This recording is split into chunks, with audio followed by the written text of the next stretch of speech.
we're very, very community focused. When we set up the business, we were actually offered a rent-free period, a location in Warrington. It was an old call centre.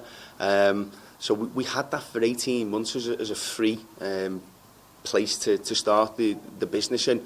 But myself and business partner Lee Spencer were both local men. And we just wanted to do something in Liverpool where, you know, we could be proud of it and we could actually give the city, you know, another employer. And the idea and the design behind the business in 5 or 10 years' time, we'll be providing sustainable employment for, you know, many hundreds of people. And with what we've seen in recent times, some of the larger names pulling out of the city and vacating and leaving a lot of people sort of high and dry, we hope that we can go some way towards sort of, you know, replenishing some of the employment that the city has lost in recent times.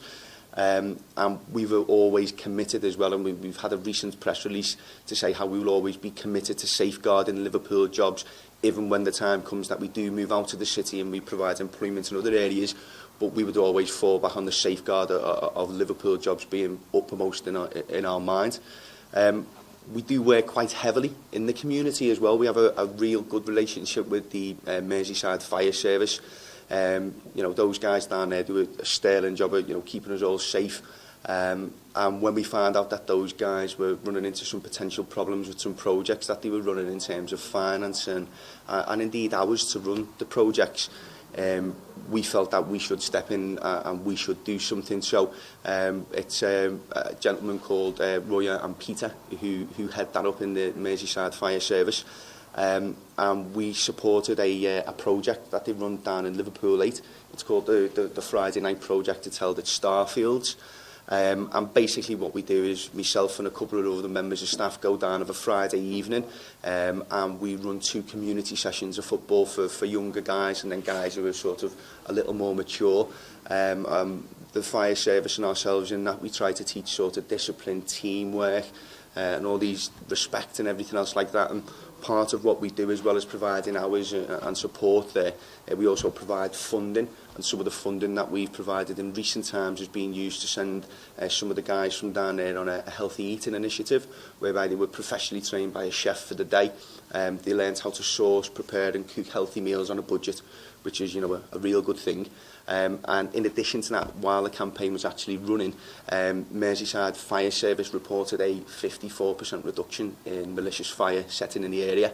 And as a byproduct of that, and something completely that, you know, ourselves in the fire service didn't really expect, was that antisocial behaviour crime in the area was reported to have fallen by Merseyside Police by 14%.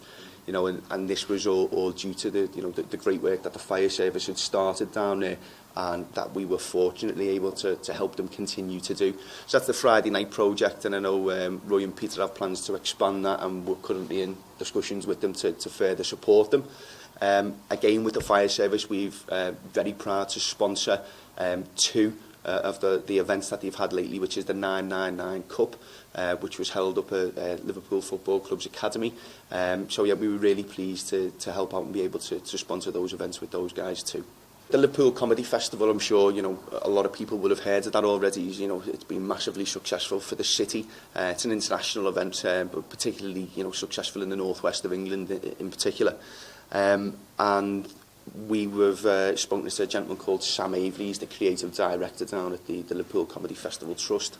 And having met Sam a few times at the Liverpool Chamber of Commerce meetings, you know, those guys are a charitable trust, and they fall well in line with our ambitions of not really spending too much money on regular advertising and looking at supporting local projects and hopefully raising awareness of ourselves during that process.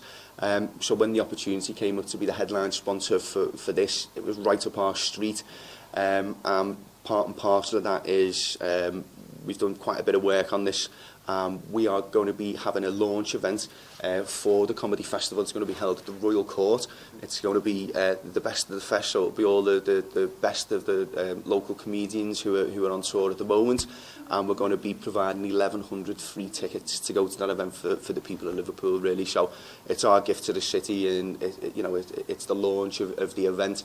And like everything else that we do, we just really want the people of the city to get behind the event and really get behind us at the same time. And, you know, let's all make sure that the event goes really, really well. I'm pretty sure that it is going to go down well. You know, 1,100 free tickets should be a good incentive for anybody to want to take part. So we're really excited and delighted. It's a massive opportunity for us.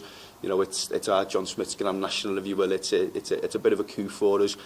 So we're really excited and delighted to be taking part in that too.